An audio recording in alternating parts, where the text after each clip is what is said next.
Also students, now we will take a very important topic, that is graph related to velocity, displacement, acceleration and time. हम लोग जो पढ़ने जा रहे हैं कि जो 11th क्लास में और 9th क्लास में जो बहुत ही ज्यादा इंपॉर्टेंट हमारे ग्राफ्स होते हैं, जिसकी वजह से हम लोग इक्वेशन ऑफ मोशन को सॉल्व करते हैं बाय ग्राफिकल मेथड, तो हम लोग अब वो पढ़ने जाएंगे, उनको पढ़ेंगे हम। जैसे देखो बच्चों, जैसे मैंने पहले नंबर 1 लिखा, पोजीशन टाइम ग्राफ को लेके चल रहा हूं, पोजीशन टाइम ग्राफ। अच्छा एक काम करता हूं, मैं इसे थोड़ा बड़ा लिखता हूं, तो दोबारा लिखता हूं, पोजीशन टाइम ग्राफ। ठीक है।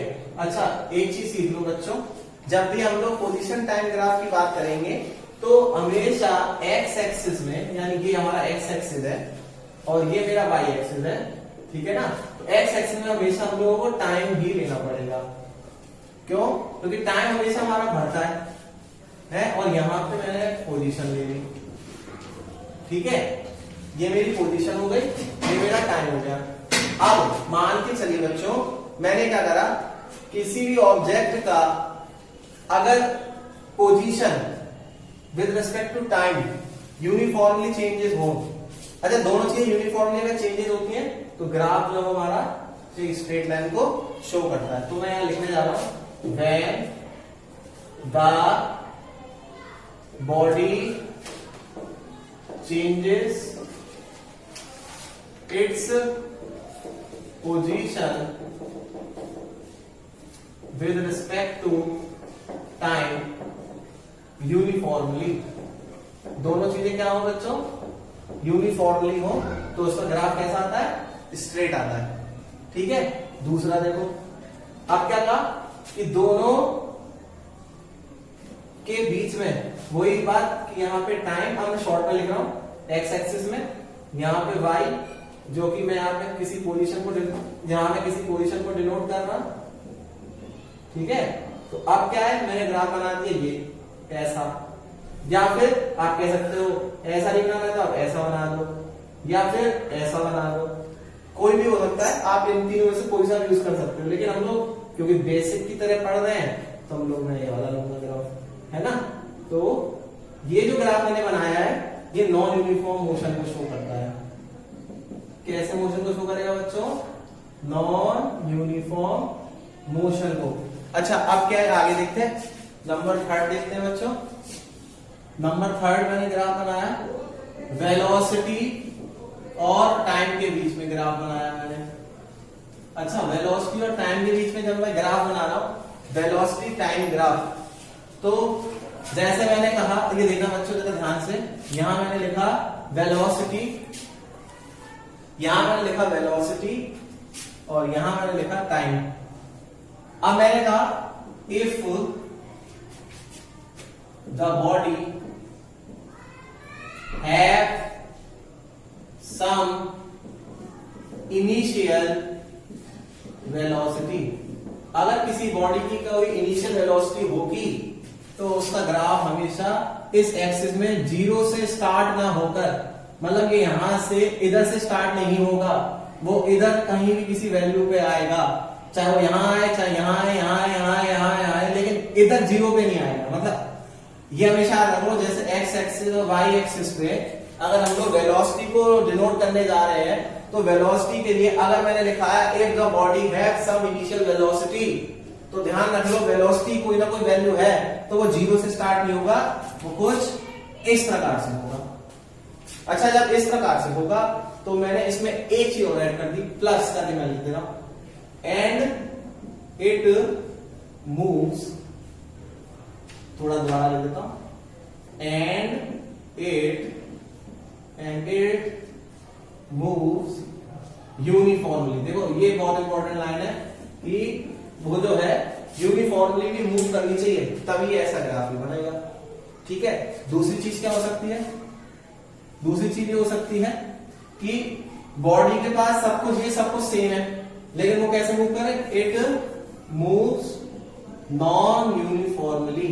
कैसे मूव करे वो, नॉन यूनिफॉर्मली मूव करे। अच्छा नॉन यूनिफॉर्मली मूव करे तो लाइक दिस, देखो इस तरीके से ये किसके बीच में ग्राफ बनेगा, वेलोसिटी और टाइम के बीच में ये ग्राफ बनेगा, ध्यान से बना लो, ठीक है। तो ये वाला जो ग्राफ है इसमें क्या करना है, ये बता रहा है कि कोई बॉडी की इनिशियल कोई वेलोसिटी थी और इनिशियल वेलोसिटी होने के बाद जब उसने मोशन अपना स्टार्ट किया तो वो नॉन यूनिफॉर्मली मूव उसने मोशन को करा। वी विल कंसीडर इज, हम लोग आगे ग्राफ देखते हैं। जैसे मैंने कहा if a body have some initial velocity which is 0, ठीक है, मैंने कहा a body, दोबारा बताता हूं बच्चों, a body starts with 0 initial velocity. अगर कोई बॉडी की वेलोसिटी इनिशियल वेलोसिटी है वो 0 है, मतलब मैंने जैसे यहाँ पे वेलोसिटी बनाया, यहाँ पे मैंने टाइम बनाया, तो ये देखो ये हो गई हमारी इनिशियल वेलोसिटी है, लेकिन वो भी 0 है, मतलब 0 वैल्यू है इनिशियल वेलोसिटी, यानी इस समय पे u की वैल्यू 0 है बच्चों। u कितना है, u इक्वल्स टू 0, ठीक है। अच्छा अब क्या होगा, अब देखो सेकंड पढ़ते हैं हम लोग। अब मैंने कहा कि कोई बॉडी जो है कांस्टेंट वेलोसिटी के साथ में मूव कर रही है, लाइक दिस, देखो ऐसे, ये देखो ये जो हमारा मोशन है ये कांस्टेंट वेलोसिटी को शो करता है। अच्छा कांस्टेंट वेलोसिटी जब मैं बोल रहा हूं इस समय पे एक्सेलरेशन ऑलवेज 0 होगा, ठीक है। मैंने वेलोसिटी बनाया, यहाँ पे टाइम बनाया, ये मेरा x एक्सिस, ये मेरा y एक्सिस, ये मेरा ओरिजिन। इस समय पे जो ये वाला पार्ट है O A B C, तो यहाँ A से लेके B तक का जो रीजन है इसमें एक्सेलरेशन मेरा कितना है, 0। क्यों, क्योंकि body is moving from part this, in this part a body moving in this part which is of constant velocity, means इसकी कोई एक पर्टिकुलर, जैसे ये कोई एक पर्टिकुलर वैल्यू है, जैसे मैंने कहा 5 मीटर पर सेकंड सपोज कर लीजिए, ये टाइम जो है ये सेकंड में है, तो अगर मैंने कहा ये वाला जो टाइम है 5 सेकंड है ना, 5 मीटर पर सेकंड, तो इस समय पे चाहे ए पे देख लो चाहे बी पे, इसके हर एक पॉइंट पे अगर आप चेक कर लोगे तो वैल्यू कैसी है, सेम है, कांस्टेंट है, ठीक है। आगे देखो अब क्या कहने जा रहे हैं, अगर कोई बॉडी की इनिशियल कोई वेलोसिटी थी और वो धीरे धीरे करके अब उसकी वेलोसिटी डिक्रीज करने लग जाए, क्या लिखने जा रहा हूं मैं, if a body have some initial velocity and it starts decreasing, इस तरह का जो ग्राफ मिलता है लाइक ये होता है, इस तरह ये इस तरह ग्राफ को ऐसे शो करते हैं, मींस वेलोसिटी जो है वो जैसे यहाँ पे कोई पॉइंट था और अब मैं इस वाले पॉइंट पे चेक करूं तो यहाँ पे u की तो कोई ना कोई वैल्यू होगी, it have some value, while v की वैल्यू हो जाएगी वो 0 हो जाएगी इस केस में, क्यों, क्योंकि v यहाँ से 0 हो गया है, ठीक है। ये टाइम x एक्सिस पे, y एक्सिस पे, ठीक है। अगर मैं कहूं कि v की वैल्यू कितनी है तो वो 0 है। इस तरह का जो मोशन होता है बॉडी का, जब कोई मोशन बॉडी का कोई इनिशियल वेलोसिटी साथ में कोई वो बॉडी मूव कर रही है और फाइनल वेलोसिटी 0 हो जाए, तो इस तरह के मोशन को हम लोग कहते हैं body shows a negative acceleration which is also known as retardation, negative acceleration भी बोलते हैं इसको, ठीक है, very very important. Negative acceleration is also known as retardation, जो कि ये ग्राफ काफी इंपॉर्टेंट है न्यूमेरिकल को करने के लिए, तो हम लोग जब न्यूमेरिकल करेंगे तो वहां इसकी बहुत जरूरत पड़ने वाली है। अच्छा एक चीज और,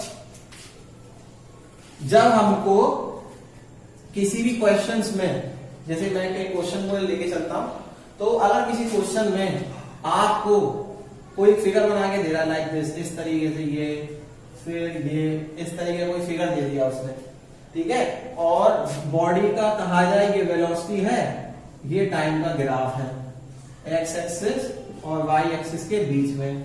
तो इस तरह के फिगर में आपसे पूछा जाए कि calculate the distance and displacement, तो दोनों में बहुत बड़ा फर्क है कैसे कैलकुलेशन करनी है। देखो जब डिस्टेंस और डिस्प्लेसमेंट जब हम दोनों कैलकुलेट करेंगे तो इसमें हमें जो भी हमें फिगर दे रखा होगा उस फिगर का हम लोग एरिया कैलकुलेट करेंगे। यानी कि जो भी ये फिगर है हमारे पास, इस फिगर का हमें एरिया निकालना पड़ेगा। ऐसा जैसे ये एक फिगर है, ये फिगर जो है हमें क्या दिख रहा है, ये ट्राइंगल दिख रहा है, तो इस ट्राइंगल का हमें एरिया निकालना पड़ेगा। ये कैसा फिगर दिख रहा है, ये हमें ट्रेपेजियम दिख रहा है, तो इस ट्रेपेजियम का हमें एरिया निकालना पड़ेगा और दोनों को ऐड कर देंगे तो हमारा distance as well as displacement यहां तो निकल आएगा। लेकिन अब देखो जैसे मैंने कुछ चेंजेस किए, मैंने क्या चेंजेस किए, देखो ये गई बॉडी, यहां से ये करा, फिर ये ऐसे करके ये कुछ मैंने मोशन दिखाया। अब जैसे ये ग्राफ तो वही बना है एक्स एक्सिस और वाई एक्सिस के बीच में, नीचे टाइम है, ये वेलोसिटी है। अब मैंने क्या करा, जब कोई बॉडी को मैंने मोशन शो करा इस तरह के ग्राफिकल में, तो ये जो पॉइंट है ये तो हमारा ट्रेपेजियम हो जाएगा, लेकिन ये हमारा ट्राइंगल हो जाएगा जो हम देख पा रहे हैं ट्राइंगल है। लेकिन जब डिस्टेंस निकालेंगे तो इसको और इसको दोनों को जोड़ना पड़ेगा, इनके एरिया को, ठीक है, दोनों के एरिया को हमें जोड़ना पड़ता है। लेकिन जब डिस्प्लेसमेंट की बात करेंगे, डिस्प्लेसमेंट क्योंकि वेक्टर क्वांटिटी है तो ये नेगेटिव एक्सिस में जा रही है वैल्यू, तो हमें क्या करना पड़ेगा, इसका एरिया माइनस इसका एरिया करना पड़ेगा, तब जाके डिस्प्लेसमेंट निकलेगा। ये हमें बहुत ध्यान से देखना पड़ेगा। बी रिमेंबर्ड गाइस, डिस्टेंस के लिए इसको दोनों को जोड़ दो, डिस्प्लेसमेंट के लिए इसको जोड़ो और इसको माइनस कर दो, तो टोटल डिस्प्लेसमेंट बॉडी का आ जाएगा। तो अब हम लोग equation of motion by graphical method से प्रूव करने जा रहे हैं। ये फिर अगेन सॉरी फिर दोबारा बच्चों मैं आपको बताना चाहूंगा, ये इक्वेशन ऑफ मोशन है ग्राफिकल मेथड से, ये 9th के लिए भी इंपॉर्टेंट है, 11th के लिए भी इंपॉर्टेंट है। तो देखते हैं इस ग्राफ में क्या कहना चाह रहा है। ये ग्राफ मैंने जो बनाया है वेलोसिटी टाइम ग्राफ है। इस वेलोसिटी टाइम ग्राफ में कोई ऑब्जेक्ट की कोई इनिशियल वेलोसिटी थी जो कि मेरी ये रही a। अब इस ऑब्जेक्ट ने यहां से यूनिफॉर्म मोशन को शो किया, वो किसी बी पॉइंट पे पहुंच गया, तो ये जो है ये स्लोप हो जाएगा इसका, this is nothing but slope कहलाएगा। अच्छा स्ट्रेट लाइन जा रही है तो थीटा मान लो इसे, है ना, और ये इसका फाइनल पॉइंट है, तो बी से लेके डी तक ये इसकी फाइनल वेलोसिटी बन जाएगी। अब जब हम लोग किसी भी लाइन का स्लोप निकालते हैं तो उसके लिए हम लोग पढ़ते हैं y is equals to mx plus c, ये हमारी स्ट्रेट लाइन की इक्वेशन होती है, ठीक है, स्ट्रेट लाइन इक्वेशन, जिसमें m जो होता है यही हमारी स्लोप ऑफ लाइन को डिनोट करता है, और ये जो m है ये tan थीटा के बराबर होता है, और tan theta means perpendicular, means perpendicular माना जाएगा ये कौन से ट्राइंगल में, इन ट्राइंगल ACB में, ACB में जो हमारा m हो जाएगा वो tan थीटा के बराबर और perpendicular upon base which is AC, ठीक है, इससे निकलेगा। और यही जो स्लोप है, मैंने कहा ना स्लोप ऑफ द लाइन, यही हमारा एक्सेलरेशन को कैलकुलेट करेगा, ठीक है। तो अब देखिए बच्चों, ये हमारा एक्सेलरेशन को कैलकुलेट करेगा, तो इसके लिए हमारे को फर्स्ट इक्वेशन है v is equals to u plus at। तो हम क्या करेंगे, इसी ट्राइंगल में लेंगे, इन ट्राइंगल ACB में, इसी ट्राइंगल ACB में लेंगे तो क्या हो जाएगा, tan थीटा से निकालेंगे और जो हमारा एक्सेलरेशन हो जाएगा, और acceleration a is equals to BC upon AC। और BC की वैल्यू कैसे निकालेंगे, BC की वैल्यू हम निकाल सकते हैं, BC क्या हो जाएगा, BC यहां से यहां तक का ये BC हमारा, तो कैसे निकालेंगे, BD माइनस CD, इस तरीके से निकलेगा हमारा BC। और है क्या BC निकालने के लिए, BD हमारी जो है BD जो है वो V है, और CD क्या है हमारा, वो U है, तो V माइनस U हम लोग लिख सकते हैं acceleration is equals to V minus U upon T। क्यों, क्योंकि AC की वैल्यू, A से C तक की वैल्यू जो AC है वो हमारा OD है, तो सेम T हो जाएगा, क्रॉस मल्टीप्लाई करा दो, तो v minus U is equals to 80, तो v is equals to u plus 80। ये हमारी फर्स्ट इक्वेशन होगी। अच्छा, फिर अब क्या करना है, सेकंड को प्रूव करना है। सेकंड को प्रूव करने के लिए क्या करना पड़ेगा, सेकंड हमारी जो इक्वेशन है वो है s is equals to ut plus half 80 square. इसको प्रूव करेंगे। इसको प्रूव करने का मतलब क्या है, तो इसको हम लोग निकालेंगे, क्योंकि डिस्प्लेसमेंट मैंने थोड़ी देर पहले बताया था, डिस्प्लेसमेंट हम लोग निकालते हैं यानी कि s, तो वो किसकी मदद से निकलता है, area covered by the figure, area जो कवर्ड हुआ फिगर के द्वारा, कौन सा फिगर के द्वारा, ओ ए बी सी डी के द्वारा। इसके द्वारा जो एरिया कवर्ड होगा वही हमारा डिस्प्लेसमेंट हो जाएगा, जो मैंने थोड़ी देर पहले बताया था। यानी कि पूरा फिगर, यानी ये देखो ओ ए बी सी डी, ये पूरा फिगर। तो ये फिगर जो है किस किस से मिलकर बना है, ये फिगर जो ध्यान से देखना, अब बहुत इंपॉर्टेंट है, किस किस की हेल्प से बना हुआ है, यानी कि जो एस है ये दो फिगर से मिलकर बना हुआ है। एक तो हमारा area of rectangle, area of rectangle कौन सा होगा, ओ ए सी डी, प्लस दूसरा किसकी मदद से बना हुआ है, एरिया ऑफ ट्राइंगल, और एरिया ऑफ ट्राइंगल क्या हमारा, ए सी डी, यानी ये। तो एरिया ऑफ रेक्टेंगल का फॉर्मूला क्या होता है, लेंथ इनटू ब्रेथ। तो लेंथ इनटू ब्रेथ करते हैं ना, यहां प्रूव करता हूं, length in area of rectangle और एरिया ऑफ ट्राइंगल। पहले एरिया ऑफ रेक्टेंगल निकालेंगे, length into breadth, length into breadth मतलब ओ ए इंटू ओ डी, फिर प्लस एरिया ऑफ ट्राइंगल हो जाएगा हाफ इंटू बेस, बेस हो जाएगा हमारा ए सी बी में बेस क्या हमारा, बेस है हमारा ए सी इंटू हाइट हो जाएगी हमारी बी सी। तो वैल्यू लिखते हैं एस, ओ ए कितना हमारा, ओ ए हमारा यू है, इंटू ओ डी क्या है, ओ डी, ओ डी देखो बच्चों, ओ से लेकर डी तक ये टाइम है टी है, प्लस हाफ ए सी, ए सी का, ए सी हमारा ये रहा, ए सी की वैल्यू वही रहेगी जो ओ डी की है, यानी कि टी। अच्छा, मैंने बी सी पहले निकाल लिया था, वो क्या है, v माइनस यू, है ना। तो अब मैंने क्या करा, इस v माइनस यू में t का डिवाइड किया और t का ही मल्टीप्लाई कर दिया। तो बच्चों ये बताओ ये क्या बन गया, v minus you upon T, acceleration, और जरा मल्टीप्लाई करा दो यू टी प्लस हाफ, ये a है, और t इंटू टी मिलके टी स्क्वायर। हो गई हमारी इक्वेशन नंबर 2 प्रूव। अब देखो, अब हम लोगों को क्या करना है, हमें इक्वेशन नंबर 3 को प्रूव करना है। अब थर्ड वाली जो इक्वेशन है वो क्या है, वो भी हमारी डिस्प्लेसमेंट से निकलेगी, ठीक है। लेकिन पहले मैं इक्वेशन लिख देता हूं। इक्वेशन क्या हमारी, v square is equals to U square plus के 2s, ये हमारी थर्ड इक्वेशन है। इसको प्रूव करने के लिए क्या करना पड़ेगा, displacement s is equals to area covered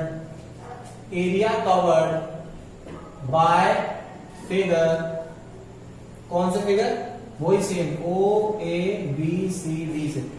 अच्छा, फिर क्या करना है, एरिया ऑफ का कवर्ड कौन सा होगा, अब यहां पे वो लिखेंगे area of trapezium, area of trapezium O A B C D से, एरिया ऑफ ट्रेपेजियम से लिखेगा। अच्छा, एरिया ऑफ ट्रेपेजियम का फॉर्मूला क्या होता है, एरिया ऑफ ट्रेपेजियम का जो फॉर्मूला है वो फॉर्मूला हमारे पास half into sum of parallel sides, half into sum of parallel sides into height या फिर डिस्टेंस बिटवीन देम, और we can say distance between them, ठीक है। तो क्या हो जाएगा, यानी कि s is equals to half. अब हमारे पास पैरेलल साइड कौन कौन सी है, पैरेलल साइड है हमारी AO प्लस BD, ये हमारी पैरेलल साइड है, इनटू डिस्टेंस बिटवीन टाइम मतलब कि OD हो जाएगी हमारी डिस्टेंस। फिगर में देख लेना। तो S की वैल्यू क्या आ जाएगी, हाफ AO, AO क्या है हमारे पास U, BD की वैल्यू क्या है, BD हमारा है V, OD क्या है OD हमारा, ठीक है। अब देखो हमारे पास ये वैल्यू है A equals to V minus U over T, तो यहां से जरा एक काम करना, जरा T की वैल्यू निकाल लो। तो T की वैल्यू क्या जाएगी, V माइनस U बाई, तो ये वैल्यू यहां यूज करते हैं। तो S is equals to half U plus V into V minus U by A। अच्छा, ये तो हम ऐसे लिख सकते हैं U प्लस V या V प्लस U, तो मैं इधर लिख रहा हूं V और इधर लिख रहा हूं, यहां लिख रहा हूं मैं U। अच्छा, अब देखो A plus B, A minus B क्या होता है, A square minus B square, तो यही लिख देता हूं S is equal to half. अब ये हमारे पास ये लास्ट में आ गया था, अब क्या करना है, देखो मैं यहां लाइन खींच दे रहा हूं, देखो यार 2 को इधर मल्टीप्लाई, अच्छा एक यहां पे A और रह जाएगा ये वाला ही, तो 2A का S के साथ मल्टीप्लाई बराबर क्या हो जाएगा, V square minus U square. तो हम इसको फाइनली क्या करते हैं, V square is equal to U square plus 2AS।